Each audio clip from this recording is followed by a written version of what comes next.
So if I told you that you needed to get 37 times better at your job, yeah, or like 37 times better at a new language you're trying to learn by this exact time next year, you'd probably just, panic. I mean, absolutely. I'm sweating just thinking about it. Right. The pressure would be just completely overwhelming. Yeah.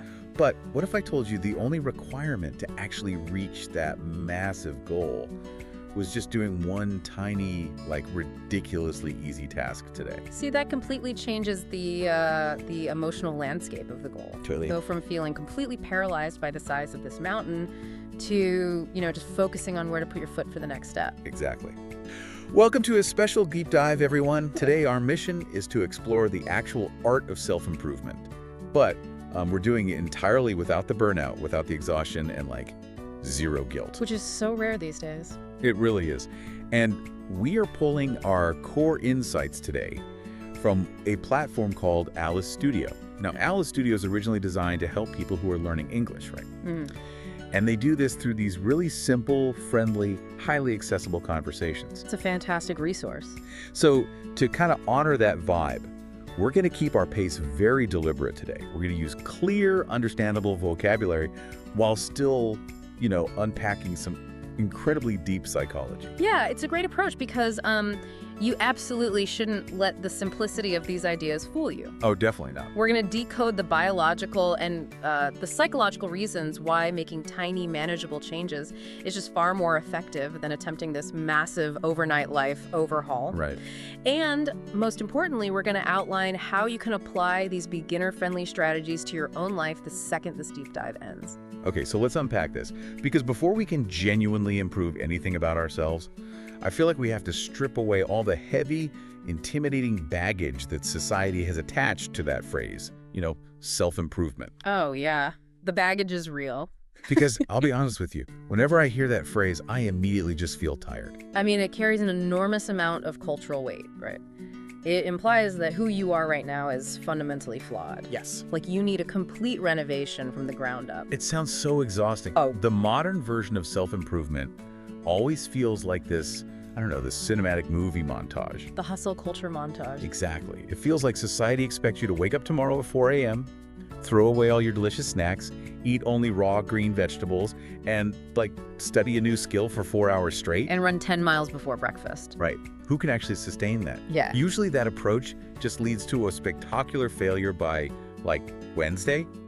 And then you feel so much worse than before you even started. That is the trap. We think volume equals velocity, We think that doing a massive amount of work all at once will somehow get us to the finish line faster. But human psychology, and human biology for that matter, absolutely rejects that approach. Interesting. That's why we have to redefine the words themselves, Yeah. based on the Alice Studio transcript. If we break it down to its most basic, simple English, self just means you. Okay. And improve just means to make something better. That's the whole concept. Just better. Not perfect, not completely transformed, just a little better. Exactly. Consider a very vivid metaphor for this from the source. Imagine you have a tiny green plant in a small pot sitting on your windowsill, Okay. and it only has a couple of small leaves. Okay, I've got the picture in my head. A fragile little sprout. Right. Now, if you suddenly decide you want that small plant to grow into a massive tree as quickly as possible, do you take 10 large buckets of water and just pour them over the pot in a single afternoon? I mean, of course not. You would completely destroy it. The water would wash all of the soil right out of the pot, the roots would be totally exposed, and the plant would literally drown and die. Exactly. The plant dies because growth requires small drops of effort over time, not these overwhelming floods. Wow, yeah. To grow a healthy plant, you just give it a little bit of water and a little bit of sunlight every single day. And human habits, our motivation, they operate on the exact same biological principles. But why do we do that? Yeah. Why do we constantly choose the flood of 10 buckets over the daily small drops? Well, it comes down to how our brains handle threats. Threats. Yeah. When you try to change your entire life overnight, like waking up 3 hours earlier, radically changing your diet, demanding hours of intense study, your brain's alarm system, the amygdala, perceives this massive deviation from your routine as a literal threat to your survival. Wait, really? it thinks I'm going to die. Essentially, yes. It triggers a stress response. It floods your body with cortisol. So my brain is actively fighting against the massive change because it thinks I'm in danger. That explains so much. Right. It's not that I'm lazy, it's that I'm terrifying my own nervous system. Precisely. You're shocking the system. So what this means for you, the listener, is that you have to stop trying to drown your own goals. Yeah. Think about your life right now. Where are you currently trying to pour 10 buckets of water instead of just letting things grow naturally? Like, are you trying to learn a language by studying for 5 hours on a Sunday and then doing absolutely nothing for the rest of the week? Exactly. That's the 10-bucket approach. Which brings us to the actual mechanics of these daily drops. Because if the 10-bucket approach is a biological failure, how do we actually measure a single drop in our daily lives? Yeah. Let's get into the math of tiny habits. Right. So there is a core concept here from the source known as the 1% rule. Okay. And to understand this, we need to focus on a very important vocabulary word: consistent. Consistent. Being consistent means doing something regularly, like repeating the same action over time. It does not mean doing something perfectly once. It means showing up repeatedly. And here is where the math gets genuinely mind-blowing. If you get just 1% better every day. Just 1%. Yeah, if you just add one tiny drop of effort, by the end of one single year, you will be 37 times better than when you started. 37 times. The compounding interest on small daily actions is just staggering. It really is. But the real magic isn't just the math. It's the psychology behind that 1%. Because it lowers the barrier to entry so much that your brain can't possibly say no. That is the secret mechanism right there. When Yeah. you say, I am only going to read one single page of this book, your amygdala, that brain alarm system we talked about, doesn't wake up. It just sleeps right through it. Exactly. It looks at the task and says, 1 page. That's easy. No threat here. We can do that. You completely bypass the psychological resistance that causes procrastination. There is this great anecdote in the source material that perfectly illustrates this. So there was a guy who decided he wanted to get into shape. He wanted to build a daily exercise habit. So on his very first day, he attempts to do 20 push-ups. Ah, the classic January 1st workout routine. Right, the 10 buckets of water approach. Yeah. And predictably, his arms hurt terribly for 3 days. Oh, of course. He's miserable, he feels completely inadequate, and he just wants to quit entirely. Yeah. But then, he shifts his strategy. He scales it back. Yeah, he embraces the 1% rule. Yeah. He changes his daily goal to just one single push-up. Just one. I mean, it almost sounds too easy to be effective, doesn't it? It does. But because it was ridiculously easy, he actually did it. Yeah. Every single day, he dropped down and did one push-up. It took him, what, 5 seconds? Right.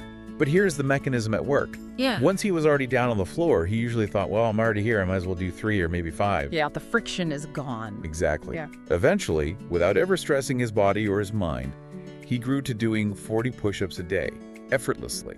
What's happening there is profound. He wasn't just building muscle, he was building a new identity. Oh, like that. By showing up every single day to do that one push-up, he was proving to his brain, I am the type of person who exercises daily. Identity change is really the root of habit change. Which gives us a fantastic mantra from the source that we should probably all write on our bathroom mirrors. Yeah. Something is always better than nothing. Yes. If we apply this to the audience tuning in for, say, language learning, it completely shifts your strategy. How so? Well, instead of feeling guilty that you didn't study a grammar textbook for an hour today, you focus on learning just 2 new vocabulary words. 2 words. 2 words take 2 minutes. Something is better than nothing. You are building the identity of a consistent learner, just 1% at a time. Okay, I am fully sold on the 1% rule. The math makes sense, the psychology makes total sense. Right. But here is my practical problem, and I'm sure a lot of listeners feel this too. Relying on sheer willpower to remember to do that 1% every single day feels like a losing battle. Oh, definitely. Because by 8:20 p.m. after a long day of work, my willpower battery is completely dead. I am not even doing 1%. So how do we bypass the need for willpower entirely? Are we basically just supposed to hack our own daily routines? Exactly. Willpower is a terrible strategy for long-term change because, exactly as you said, it functions like a battery. Right. Every decision you make during the day drains it. To bypass willpower, you have to put your 1% habit on autopilot. You do this through a concept called habit chains. Habit chains. So we're connecting things together. Exactly. To understand the mechanism, think about drafting in a bicycle race. Okay, yeah, I've seen this. The lead cyclist rides in front, taking all the wind resistance, doing all the heavy, exhausting work. Right. And the cyclist directly behind them gets a free ride because they're sitting in the slipstream. That is exactly how habit always work in your brain. You already have dozens of strong, established habits that you do automatically every single day without thinking. Like what? Like brushing your teeth, making your bed, drinking your morning coffee, sitting on the bus. These old habits are the lead cyclists. They already have strong neural pathways. I see where this is going. A habit chain means taking a brand new, fragile habit and tucking it right behind an old habit so it gets a free ride. Oh, wow. So you're just piggybacking on the existing routine. Exactly. Rather than trying to force your brain to build a brand new neural pathway from scratch, which takes massive willpower, you just attach the new behavior to a trigger that already exists. So you don't just vaguely say to yourself, I will study English today. No, never. Because that requires you to make a decision later. You have to decide when to study, and making that decision drains your willpower battery. You remove the decision entirely. You create a concrete chain. The source gives a great example for this. After I make my morning coffee, I will write down 3 English words. So making the coffee is the old trigger. Writing the words is the new habit. Precisely. Or consider the morning commute. After I sit on the bus to go to work, I will press play and listen to Alice Studio. This is incredibly smart because the chain tells you exactly when to act. You never have to negotiate with yourself. No internal debates. Right. You never sit there debating, should I do my 1% now? Or maybe after dinner? Or maybe tomorrow? The moment the coffee finishes brewing, the chain activates. The moment you take your seat on the bus, the chain activates. You are utilizing your environment to do the heavy lifting for you. Yeah. It requires almost zero mental energy because the old habit serves as the undeniable starting gun for the new habit. Okay, so let's check our progress here on this deep dive. Yeah. We have our 1% goal, so the task is nice and easy. The brain isn't panicking. Check. We have our habit chains installed, so we don't have to use willpower to decide when to do it. Theoretically, we should be unstoppable at this point. Theoretically. But there are still hidden obstacles that can completely derail us. And this brings us to managing our environments, both our physical space and our mental space. Yeah, these are the friction points where people often sabotage their own success without even realizing it. Let's examine the physical space first, which is often just called clutter. Now, hold on. I'm going to have to genuinely push back on this one. Oh. Yeah, because if you look at my desk right now, it is covered in loose papers.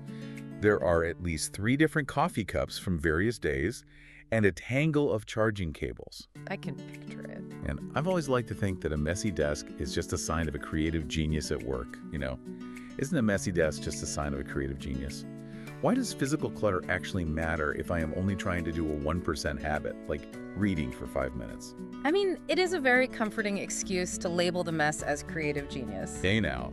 But the neurological reality is quite different. When you have physical clutter, messy, disorganized things everywhere sitting in your field of vision, it creates a high cognitive load. Cognitive load, meaning it makes my brain work harder. Yes.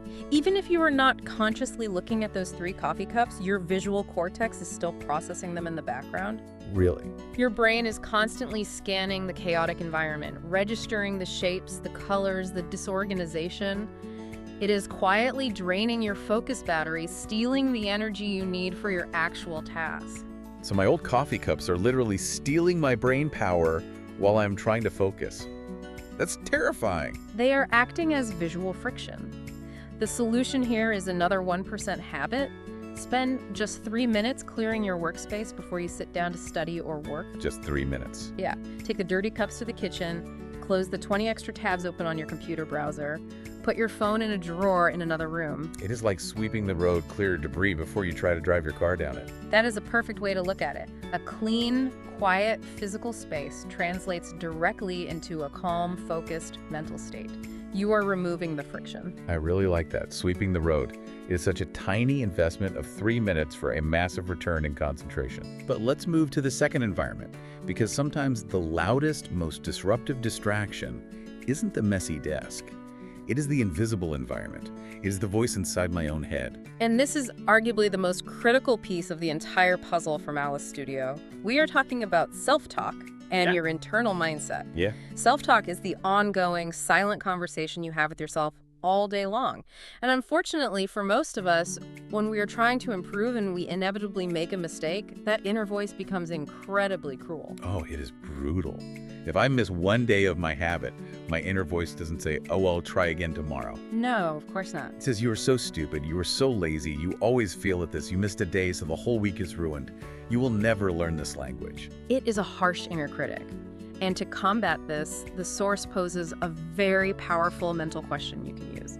Think of it as the best friend test. The best friend test. Imagine your absolute best friend came to you and they were trying to learn a new skill, but they made a mistake or forgot to practice for a day. Would you shout at them? No. Would you call them stupid and tell them to just give up entirely? Of course not. That would be terrible. I would say, hey, it is completely fine.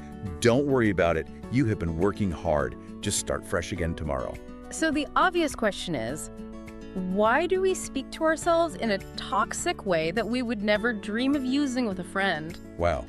Yeah, that hits hard. True self-improvement, sustainable growth requires you to learn how to be kind to yourself. You have to become your own best friend rather than your own worst enemy. How do we actually change that voice, though? Because it happens so automatically. You have to consciously reframe the moment of failure. When you make a mistake, instead of defaulting to, I am a failure, you pause and say, I made a mistake. That means my brain is stretching, means I'm trying to learn something new. Good job, brain. Good job, brain. I genuinely love that approach. It works, doesn't it? It feels slightly silly at first, but it instantly diffuses the tension. It shifts you out of a fixed mindset and into a growth mindset. It reinforces the belief that your abilities are not set in stone, but can always be developed. Exactly. If you beat yourself up with negative self-talk, you are just pouring 10 buckets of toxic water onto that tiny, fragile plant. The stress alone will kill your motivation. Right? Kindness and self-compassion are the actual soil that allows consistency to take root. So, bringing this all together for you, the listener, we've covered a lot of ground today on this deep dive, from the neuroscience of overwhelming goals to the quiet power of the 1% rule. We really have. And we want to deliver a small challenge for you today, directly inspired by these insights from Alice Studio. Yes. Think about your daily routine right now. We challenge you to choose one tiny habit you want to start today. Just one. Just one small drop of water. And connect it to an old, established habit to create a strong habit chain. Yes. Keep the barrier to entry hilariously low. Make it a 1% habit. For example, tell yourself, tonight, after I put my toothbrush back in the holder, I will read exactly 2 pages of my book. Perfect. Or, after I sit down at my desk for lunch, I will repeat 1 sentence of the language I am learning out loud. Keep it tiny and let the old habit do the heavy lifting of reminding you. This is how you bypass the resistance of the brain. This is how you begin to build incredible momentum over months and years, completely avoiding the burnout trap. Yes. Small drops of effort, consistent actions over time, and deep, forgiving kindness to yourself when you occasionally stumble along the way. Which brings us full circle to where we began this conversation. We established that real lasting change in your life is not a dramatic, high-energy movie montage. Not at all. It is not a sudden, massive overhaul where you wake up a completely different person. True growth is quiet. It is incredibly slow. It is the invisible compounding of tiny choices. Absolutely. So I want to leave you with a final provocative thought to ponder as you go about the rest of your day, maybe exploring this on your own. Let's hear it. If our external physical space reflects our internal mental state, Right? and if our daily 1% habits mathematically dictate our future abilities, what do the first 10 minutes of your morning, right now, reveal about the exact person you are going to become a year from today?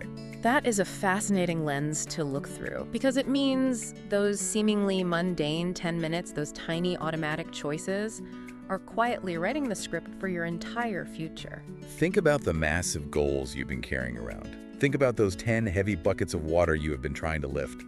Put them down. Just put them down. Give yourself permission to get a very small watering can and just give yourself a single small drop today. Catch you next time.